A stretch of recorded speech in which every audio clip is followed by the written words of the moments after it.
सदर आसिफ अली ज़रदारी सां वज़ीर आज़म शहबाज शरीफ़ जी मुलाक़ात। अमरीका ईरान विच में जंग बंदीअ जी कोशिशुनि, अफ़गानिस्तान जी सूरत हाल ऐं ख़िते जी सूरत हाल ते ॻाल्हियूं। हक़ जी जंग जे शहीदनि, हथियारबंद फ़ौज जे पेशवर सलाहियतुनि खे भेटा। सदर आसिफ अली ज़रदारी तरफ़ां महांगाई जे दबाव में घटिताई, ज़रूरी शयुनि जी दस्तियाबी ऐं आम माण्हुनि खे रिलीफ ॾियण लाइ क़दम खणण जी हिदायत। संदसि चवणु आहे त ॾुखी जाग्राफियाई इलाइक़ाई सूरत हाल, विच ओभर में छिकताण ऐं सप्लाई चेन मुतासिर थियण बावजूदि अवाम खे वधि खां वधि रिलीफ फ़राहम कयो वञे।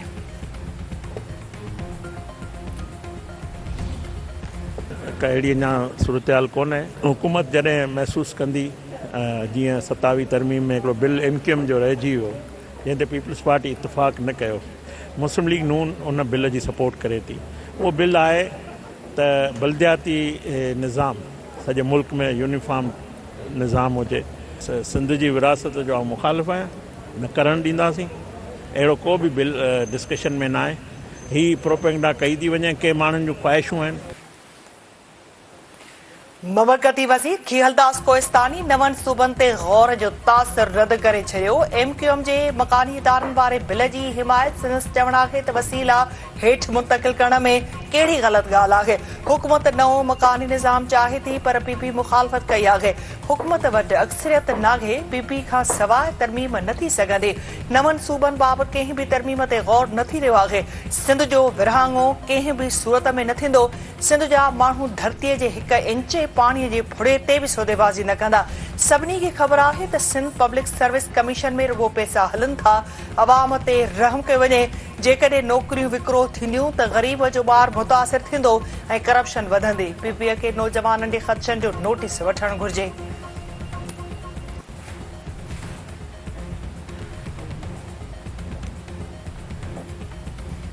अमरीका ईरान विच में जंग जे मुकमल ख़ात्मे बाबति ॻाल्हियुनि में डेडलॉक बरक़रार। ईरान जो जंग बंदीअ लाइ अमरीकी शर्त क़बूल करण खां इनकार। 20 सालनि ताईं यूरेनियम जो रचा रोकण जो अमरीकी मुतालबो रद्द। ईरानी परॾेही वज़ारत जे तर्जुमान इस्माइल बकाई जो चवणु आहे त गैर ज़रूरी अमरीकी मुतालबा क़बूल न आहिनि। ज़रूरत पवण ते हू भरपूर जवाब ॾींदा। सुफ़ारती कोशिशुनि बावजूदि हालतूं ख़राब थी रहियूं आहिनि। अमरीकी रवैयो ॻाल्हियुनि जे अमल खे गंभीर बणाए रहियो आहे। ईरान हुर्मुज़ लंघ खोलण लाइ जाइज़ मुतालबा पेश कया आहिनि।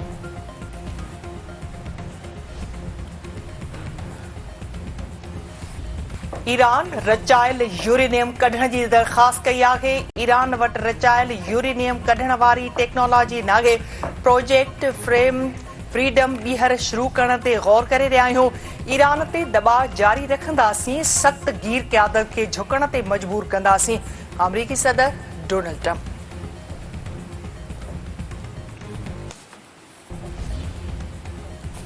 नायब वज़ीर आज़म ऐं परॾेही वज़ीर इसहाक डार जो सऊदी अरब जे हम मनसब फैसल बिन फरहान सां फ़ोन ते राब्तो। ख़िते जी तब्दील थींदड़ सूरत हाल ऐं गॾियल दिलचस्पी जे मामलनि ते ॻाल्हियूं।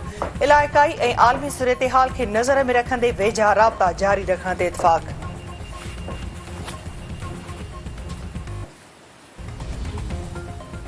क़ौमी असेंबलीअ में हक़ जी जंग में भारत ख़िलाफ़ कामयाबी ते 18 इतफ़ाक़ राय सां मंज़ूर। 18 में भारत खे तारीख़ी शिकस्त ॾियण ते पाक फ़ौज खे भरपूर भेटा।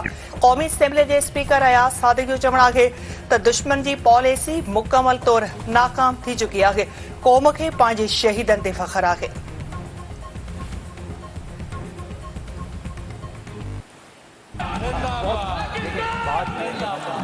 Those who are against it, they say no. The ayes have it, the ayes have it, the ayes have it, and the resolution is passed unanimously. Sindh असेंबलीअ में हक़ जी जंग शानदार कामयाबी ते इतफ़ाक़ राय 18 मंज़ूर। पाक फ़ौज ऐं सिक्योरिटी फोर्सेस खे भरपूर भेटा। सिंध जे वॾे वज़ीर मुराद अली शाह जो चवणु आहे त हक़ जी जंग में भारत खे मुंहुं तोड़ जवाब ॾिनो वियो। जेको सालनि ताईं यादि रखंदो, भारत पहलगाम वाक़िए जो बहानो करे पाकिस्तानी आम शहरनि ते हमलो करे शहीद कयो। पाक फ़ौज भारत जे राफेल जहाज़नि खे तबाह करे भारत जो गुरूर ख़ाक में तब्दील कयो। पाकिस्तानी शाहीननि 52 मिंटनि में भारत जे 8 जंगी जहाज़नि खे तबाह करे तारीख़ लिखी।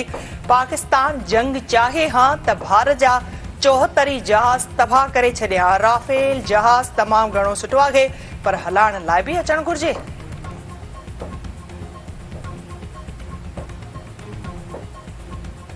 हिंदुस्तान ने हमला किया, हिंदुस्तान ने हमारे सिविलियंस पे मिसाइल फेंके, हमारे सिविलियंस की शहादतें हुई। उस अटैक के कुछ ही घंटों बाद हमारी पाक फजाइयाँ तैयार थी और शायद ही दुनिया में कोई ऐसा एग्जाम्पल मिलता हो कि इतना स्विफ्टली वो जवाब दिया गया।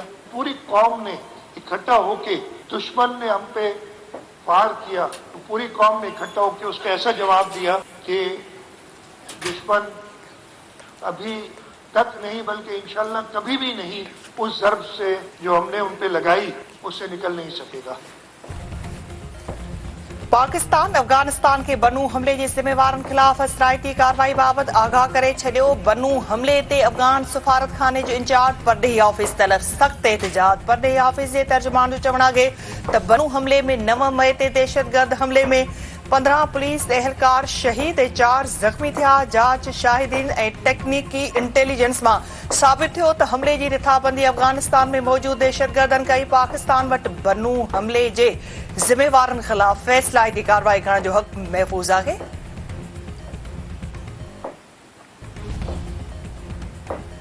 सिक्योरिटी फोर्सेस इस्लामाबाद में आपघाती हमले जो मंसूबो नाकाम बनाए छॾियो। बलोचिस्तान में आपघाती बमबार औरत गिरफ़्तार।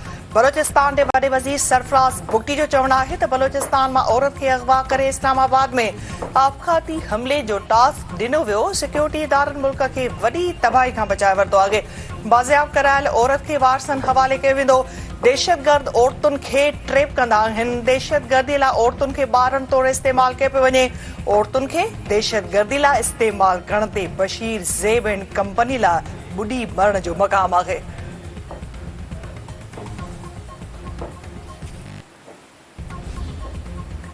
हुकूमत तरफ़ा बचत ऐं ख़र्च घटाइण बाबति क़दमनि में 2 हफ़्तनि जी वाध जो ऐलान। ॿारनि जे तहफ़ुज़ ऐं इज़ाफ़ी बचत क़दमनि बाबति लागू पाबंदियुनि में 13 जून ताईं इज़ाफ़े जो नोटिफिकेशन जारी। वज़ीर आज़म शहबाज शरीफ़ हुकूमती कमेटीअ जी सिफ़ारिशुनि ते बचत क़दमनि में वाध जी फौरी तौर मंज़ूरी ॾेई छॾी। सरकारी गाॾियुनि लाइ ॿारनि जी फ़रहामी में 50% घटिताई बरक़रार रहंदी। 60% सरकारी गाॾियूं बदस्तूर बंदि रखियूं वेंदियूं।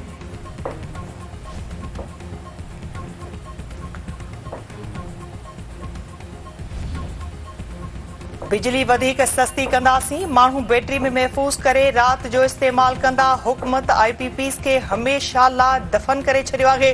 तवानाई सेक्टर में सुधारा मुल्क लाइ तमामु घणा अहम आहिनि। सब्सिडी जूं ॻाल्हियूं कई पियूं वञनि। ख़ानगी कंपनीअ खे पाण अची स्मार्ट मीटर हणणु घुर्जनि। सनअतुनि ऐं ज़रई शोबे लाइ बिजलीअ जो बिल हाणे मुख़्तलिफ़ हूंदो।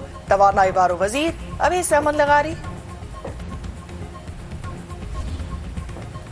Sindh bar council Karachi bar council जी चूंडुनि में मुबैना धांधली ख़िलाफ़ दरख़्वास्त दाख़िल करे छॾी। वकीलनि जो चवणु आहे त 7 मई ते कराची बार काउंसिल जी चूंडुनि में धांधली कई वई आहे। पुलिस बयान कलम बंदि करे धांधली में मुलविस माण्हुनि जा नाला ज़ाहिर करे केस दाख़िल करे।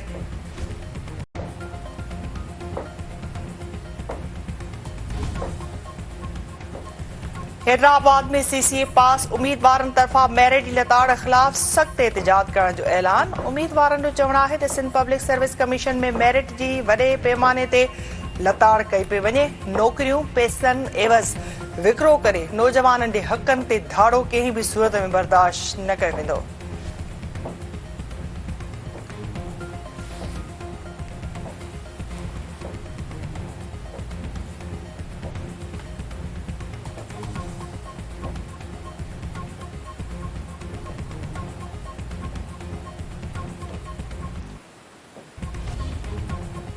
कंदराबर सां मुक़ाबले दौरान शहीद थियल पुलिस एहलकार गुल मोहम्मद तुंजो मिटीअ मां हवाले। जनाज़े नमाज़ में SSP सखर, अज़हर मुग़ल ऐं ॿियनि जी शिरकत। DIG लाड़काणे नासिर आफ्ताब पठान जे शहीद एहलकार जे वारसनि सां ताज़ियत। वाक़े वारे हंध जो मुआइनो। संदसि चवणु आहे त पुलिस एहलकार जी शहादत में मुलविस जवाबदारनि खे कंहिं बि सूरत में बख़्श न कयो वेंदो।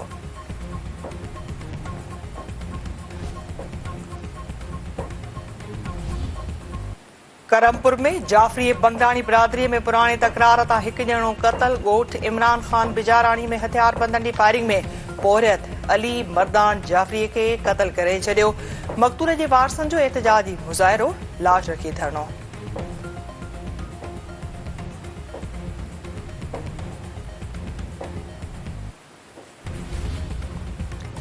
रियाद सिटी में 2 ॾींहनि खां पुरस्कार नमूने गुम थियल नौजवान जो घर में पेटी मां तशद्दुद थियल लाश संदसि घरवारी ऐं भाउ घर छॾे फरार। मक़तूल जे चाचे जो चवणु आहे त रहमान हकड़े खे संदसि घरवारी गुलनाज़ ॾेर सां गॾिजी क़तल कयो आहे।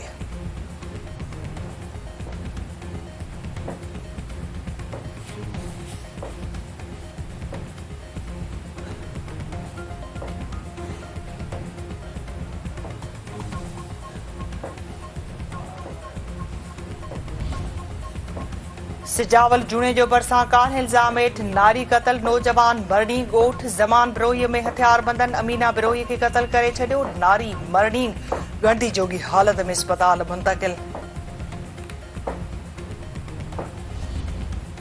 सरहाड़ी भरिसां हथियारबंदनि हथां नौजवान बेदर्दीअ सां क़तल। वरिस्टा भरिसां हथियारबंदनि गुलबेग जमाली खे गोलियूं हणी क़तल करे छॾियो।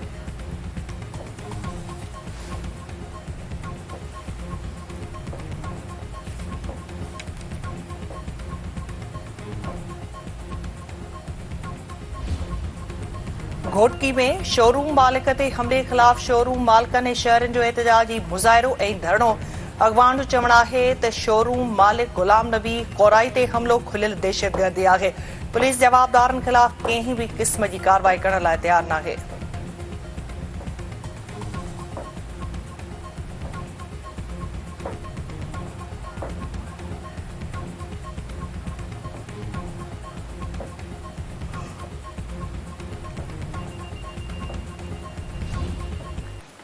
अब बरसा फुर दौरान मज़ामत कंदे हथियारबंदनि हथां फैक्ट्री जो मैनेजर क़तल। हथियारबंदनि शोएब सिद्दीकी खे गोलियूं हणी क़तल करे छॾियो।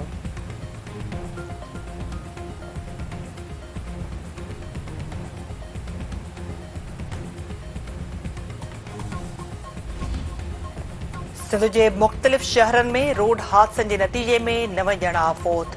रोड़ी में औरत खे मुबैना तौरु अगवा करे खणी वेंदड़ 2 ॼणा रोड हादसे में फौत। औरत ज़ख़्मी, नींगरी गुम। तलहार वेझो ट्रैक्टर ट्राली गलती थियण सबबि मज़दूर दबजी फौत।